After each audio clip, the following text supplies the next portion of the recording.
ನಮಸ್ಕಾರ ಸ್ನೇಹಿತರೆ, ನಮ್ಮ ಮಸ್ತ್ ಸುದ್ದಿ ಚಾನಲ್ಗೆ ಸ್ವಾಗತ. ತಿರುಪತಿ ಶ್ರೀ ವೆಂಕಟೇಶ್ವರ ದೇವಸ್ಥಾನದ ಲಡ್ಡುವಿನಲ್ಲಿ ದನದ ಕೊಂಬು ಬಂದದ್ದು ಹೇಗೆ ಗೊತ್ತೇ?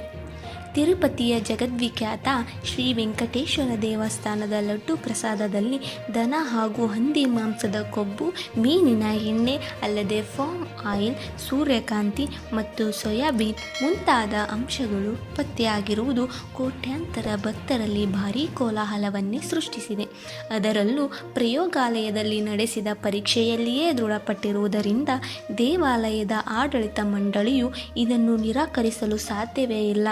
ಇದು ಹೇಗೆ ಸೇರಿತೆಂಬುದನ್ನು ಪತ್ತೆ ಹಚ್ಚುವುದಷ್ಟೇ ಈಗ ಉಳಿದಿರುವ ಮಾರ್ಗ. ಲಡ್ಡು ತಯಾರಿಕೆಗೆ ಬಳಸಿದ ಪದಾರ್ಥಗಳನ್ನು ನೋಡಿದಾಗ ಈ ಕಲಬೆರಕೆ ಆಗಿರುವುದು ತುಪ್ಪದಿಂದಲೇ ಎನ್ನುವುದು ಖಚಿತವಾಗುತ್ತದೆ. ಅಂದಹಾಗೆ 2020ಕ್ಕೂ ಮೊದಲು ಹೆಮ್ಮೆಯ ಕರ್ನಾಟಕ ಹಾಲು ಮಹಾಮಂಡಳವು TTDಗೆ ತುಪ್ಪವನ್ನು ಟೆಂಡರ್ ಪಡೆದು ಸರಬರಾಜು ಮಾಡುತ್ತಿತ್ತು. ಆದರೆ ಖಾಸಗಿಯವರು ಪೈಪೋಟಿ ಜಾಸ್ತಿಯಾದ ನಂತರ TTD ಆಡಳಿತ ಮಂಡಳಿಯು ಟೆಂಡರ್ ಕಡಿಮೆ ದರ ನಮೂದಿಸಿದವರಿಗೆ ಟೆಂಡರ್ ನೀಡತೊಡಗಿತು. KMF ಅಧಿಕಾರಿಗಳು TTD ಮುಖ್ಯಸ್ಥರ ಜತೆ ಚರ್ಚೆ ನಡೆಸಿ ಮನವಿ ಮಾಡಿಕೊಂಡು ತುಪ್ಪದ ಸರಬರಾಜಿಗೆ ಅವಕಾಶ ನೀಡುವಂತೆ ಕೋರಿದ್ದರು. TTD ಮಾತ್ರ ಕ್ಯಾರೆ ಅನ್ನಲಿಲ್ಲ. ಇತರ ಖಾಸಗಿ ಸರಬರಾಜುದಾರರು ಕಡಿಮೆ ಬೆಲೆಗೆ ಉತ್ತಮ ತುಪ್ಪ ಸರಬರಾಜು ಮಾಡುತ್ತಾರೆ ಎಂದು ಹೇಳಿ ನಿರಾಕರಿಸಿತ್ತು.